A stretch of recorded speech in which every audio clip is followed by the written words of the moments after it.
Bakit at paano nanalo si Sol Aragones sa pagkagobernador ng Laguna? Hi, I'm Dwight De Leon, political reporter who covered key races in Calabarzon, and let's do a post-mortem of the elections in the country's most vote-rich region. The 2025 polls in Laguna were always going to be a changing of the guard. Term-limited na si Governor Ramil Hernandez na 11 taon nang namumuno sa Kapitolyo. His scheduled exit blew the race wide open. Nahati rin ang pro-Marcos vote dahil 3 kandidato ang tumakbo mula sa mga partidong bahagi ng alyansa para sa bagong Pilipinas.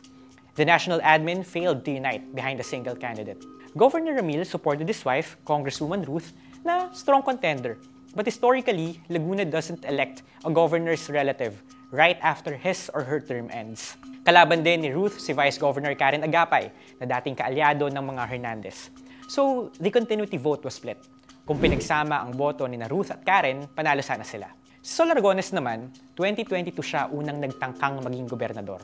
Pero natalo. Sa halip na magmukmok, she hit the ground running and started what her critics would say was a 3-year-long campaign. Di tulad noong kanyang last-minute decision na pagtakbo noong 2022, nalibot ni Sol ang lahat ng distrito sa Laguna para sa kanyang 2025 bid. Itinayo niya ang highly visible Akay ni Sol Foundation na namigay ng samot-saring tulong. Eventually, naging party list group ito. Kinalaunan, gumawa rin siya ng sariling partido, ang Akay. She campaigned hard on fixing Laguna's healthcare system while leaning on her background as a broadcast journalist. Ang ads niya parang news expose, highlighting poor hospital services. Tangke ng oxygen, 3 ang nakakabit at gumagamit. Hindi ba dapat isang oxygen para sa isang pasyente? Sa interviews, simple at klaro ang mensahe. Kumpletuhin ang gamit sa ospital, no to rude government employees, at libreng maintenance medicine sa mga Akay ni Sol Botica. It resonated. Laguna still has no operating tertiary public hospital, so many people seek treatment in Manila or Batangas. Yung pinakamainit na kontrobersiyang hinarap ni Governor-elect Sol sa kampanya ay yung kanyang pag-endorso sa senatorial candidacy ni Rodante Marcoleta, miyembro ng Iglesia ni Cristo o INC, at nagsulong ng pagpapasara ng ABS-CBN. Sumama ang loob ng kanyang mga dating katrabaho, pero ang depensa ni Sol, iba raw ang dynamics sa lokal. At iba na ang laban niya ngayon. This is not about Sol anymore, but this is about Laguna para matupad ko ang aking pangarap na matulungan ng mga kababayan ko.